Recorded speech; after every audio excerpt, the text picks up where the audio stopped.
Welcome back, folks. Today I want to discuss with you some hunting shotguns. I know we're kind of coming up on the end of a lot of the hunting seasons that you would use shotguns for, or they've already ended. In my case, the thing that sparked this was the end of rabbit season and carrying my gun out for the last time this year. So I want to go over what guns I use, what gauge the guns are chambered for, and why I picked what I picked. And we'll get into a story or two about some of them as well. We'll go ahead and jump right into it. My preferred hunting shotgun, my absolute favorite if I could only have one, is this Fox Model B. It's chambered 3-inch Magnum chambers for 20 gauge, so you can shoot 2 3/4 or 3-inch. It works just fine. Side-by-side fixed choke barrels. It does not have removable chokes. It has extractors, not ejectors, so it doesn't auto eject the cases, and that's fine with me. I don't really like auto ejectors. I don't like chasing the shells all over the ground. I really try and not litter where I'm hunting at, especially with shotgun hauls. Single trigger gun, not a double trigger. My side-by-side and over-under guns are all single triggers. That's just what I prefer. Got nothing against a double trigger. If that's what you like to use, hey, go for it. This is just my preference. So those of you who keep up on the happenings over at my website, Practical Marksmanship Reloaded, at the time of the recording of this video, I just posted the story behind this gun, but I know the written media is not necessarily for everybody, so I thought I'd share the story here as well. It's one of my favorite stories behind one of my favorite guns. This was given to me by my grandpa. And my grandpa was a very peculiar man. He would just kind of get people riled up for no reason, all because he liked to watch it. And one of the things he would do was we would all have a big family get together, and he would stand up in front of everybody in the house and say, "Secret family meeting." Well, secret family meeting was my grandfather, my uncle, and me. And that meant we were to get up from wherever we were. If we were at his house, we were to go outside. If we were at my uncle's house, we were to go in the basement. And there would be other people that would try and get in on the secret family meeting, and he would look at them and say, "I wasn't talking to you." And it would just get people tuned up and riled up, and they hated it because they wanted to know what this big secret was going on in the secret family meeting. And truth be told, I don't know that there was ever a single secret in the secret family meeting. It's just he got tired of all the people and he wanted to go take a walk. And that's all it was. And it was like that for years. But to this day, people, what'd you guys talk about? Nothing of consequence. We typically talked about hunting or shooting or the state of the world or whatever else was on his mind. Well, there was one day for Christmas, this has been several years ago, he stood up in front of everybody and said secret family meeting, and everyone knew what that meant. So my grandfather, my uncle, and I, we head down to the basement, and he looked at my uncle and said, "Go get it." Now, I had no clue what was going on. I had not been brought in on this. And my uncle walks back out of the room with this shotgun. Now, I had seen most of my grandfather's guns. Most of them were kept out at his house. I'd gone through the safe hundreds and hundreds of times looking at everything.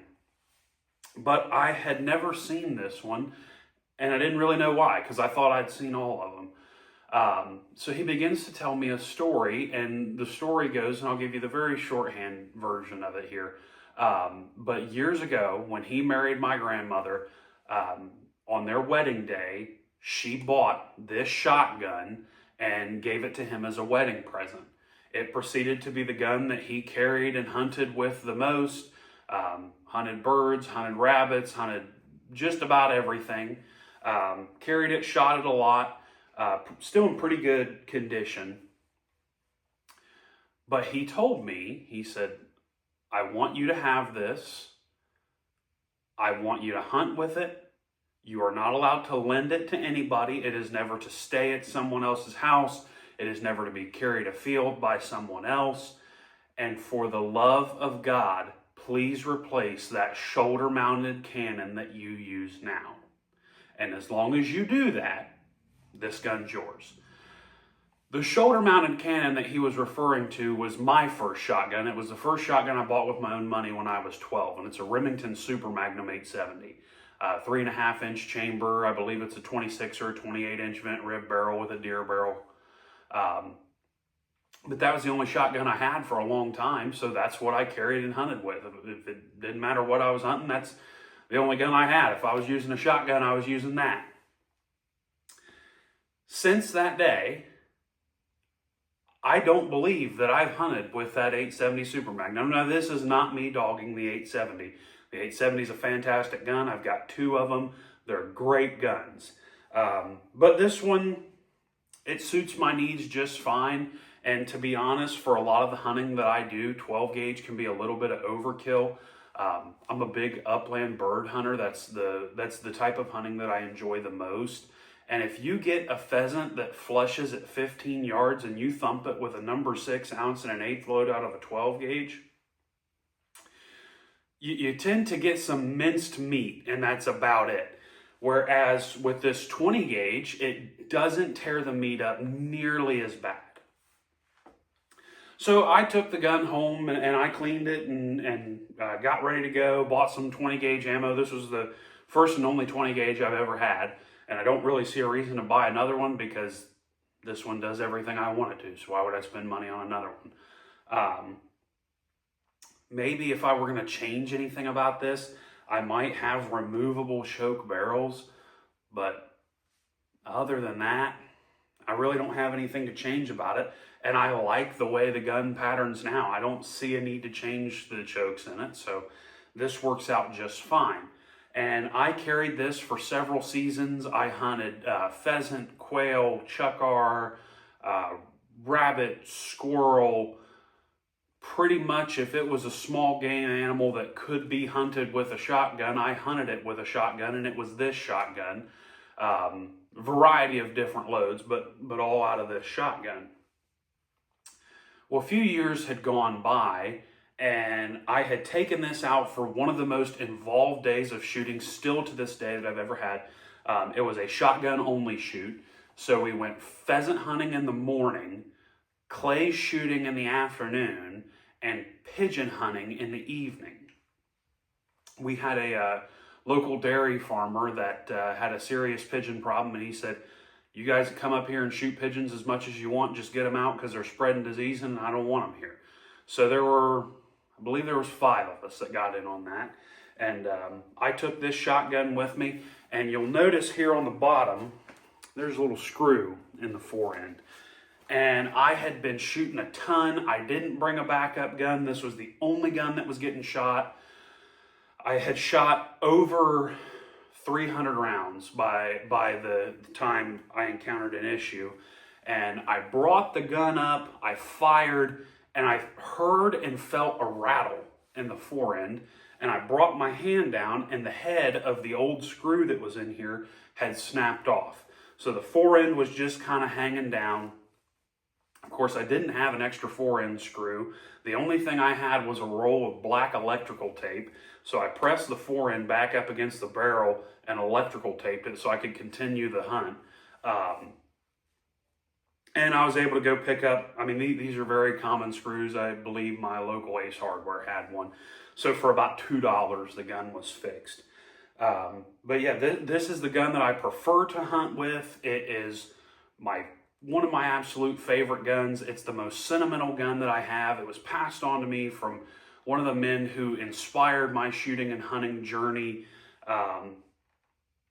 One of the ones who taught me the most about shooting and hunting. One of the ones who taught me a lot about life. But that day did reveal something, and it was, hey, maybe, this sentimental gun, yeah, shoot it, yeah, hunt it, but maybe don't abuse the life out of it. You might need something else. So I do still hunt with that gun quite frequently, but I bought a second gun to keep the wear off of it. This is a CZ Drake. It is chambered in 28 gauge. It's got the deleted mid-rib ivory bead front sight. does have removable choke barrels, very light, very handy gun. Does have a little bit of a rubber pad back here. It doesn't provide a lot of cushion, but the thing that I like about this is it keeps the stock from slipping in your shoulder. So once you're mounted, it's very, very solid. This gun's the same deal as the Fox. It doesn't have auto ejectors, which again, I prefer. Nothing against them, it's just what I prefer. 3-inch chambers for 28 gauge, and I have hunted just about everything with this gun that I've hunted with that gun. The only exception is I've never hunted a rabbit with this gun. I have no doubt in my mind that it can do it. I just haven't done it. I've carried that one. We'll call it an advantage, if you will, that this gun's got over the Fox, just looking at them as a gun to gun, not looking at the sentimental value or anything like that, just design versus design. This one does have selectable barrels, so you have removable chokes, but you can also select which barrel fires first, being that it's a single trigger gun.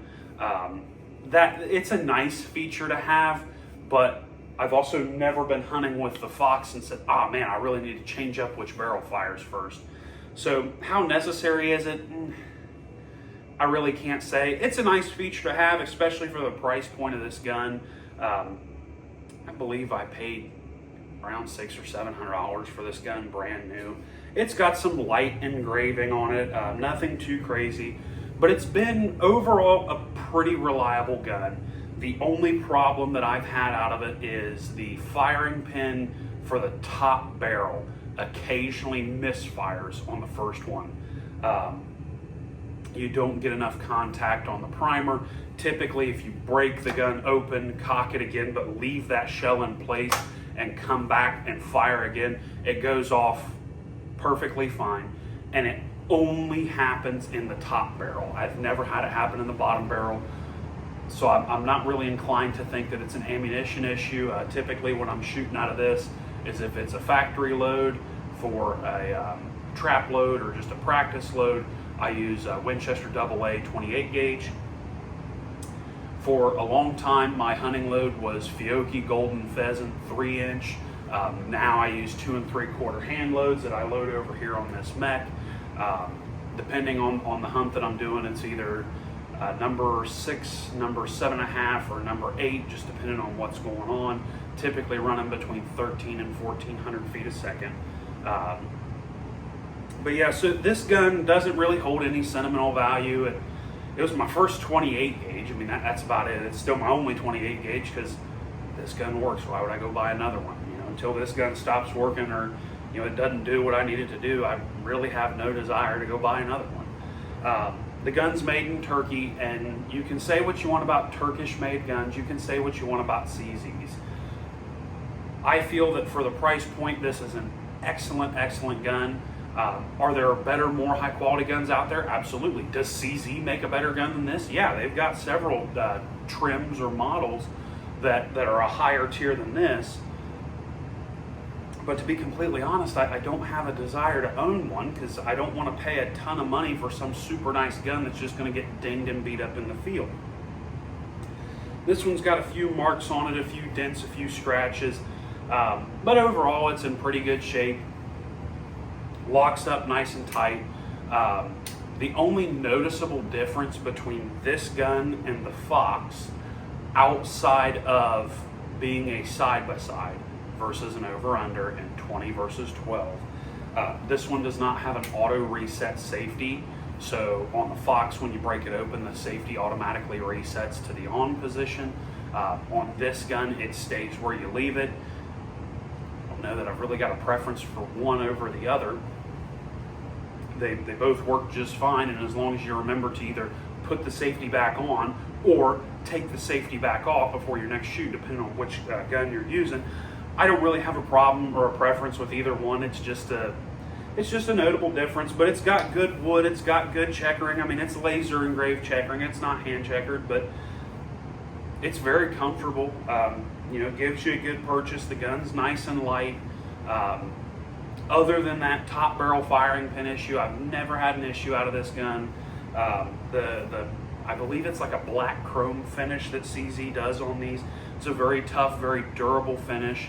The only issues that I've ever had out of rust with this gun are here on the breech face.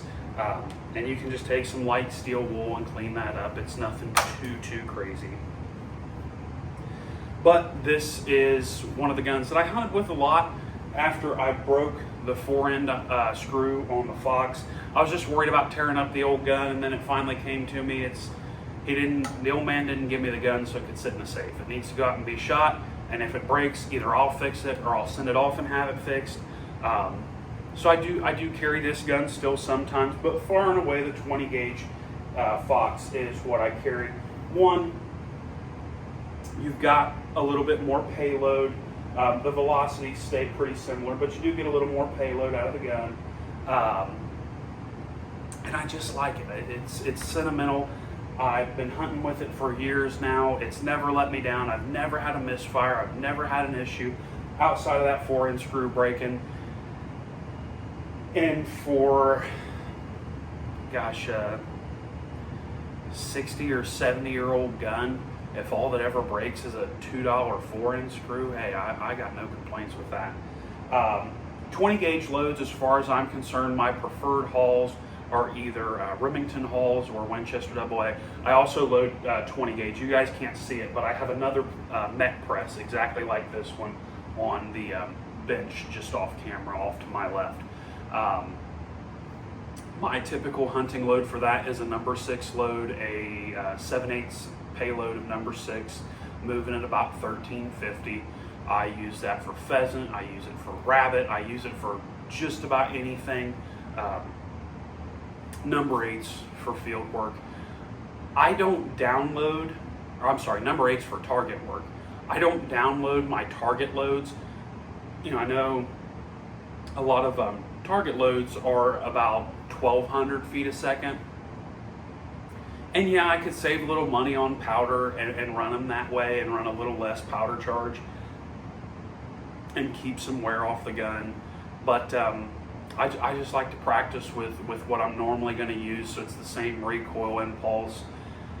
And the difference between a 1,200 feet a second load and a 1,300 feet a second load as far as cost of powder, it's negligible. It's not worth worrying about. So it really doesn't cost me all that much more.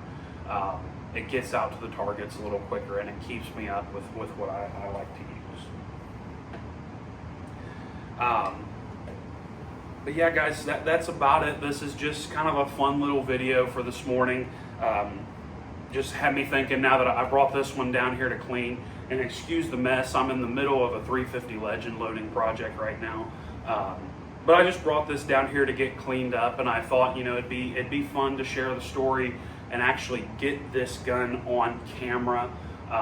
There are a couple pictures over on my website. If you check out my Instagram, Practical Marksmanship Reloaded, you'll see several hunting pictures with this, pigeon and dove mainly. I don't know that I have any of my pheasant pictures. Unfortunately, I was kayaking earlier this year. I dropped my cell phone in the bottom of the kayak where the water was, and it waterlogged the phone, and I lost everything off of it because I didn't realize that Apple storage was like $2 a month. I thought it was way more than that, so I didn't have it. So I lost all my old hunting pictures, so a lot of the hunting pictures that I had with this are gone, which is a shame, but it's not the end of the world because I'm still going to keep hunting with it till the day it blows apart, and when it does, I'll put it back together and keep hunting with it. So guys, that's about it for today's video. Nothing too crazy. I would love to hear from you. What is your favorite hunting shotgun? What's your favorite sentimental gun that you have?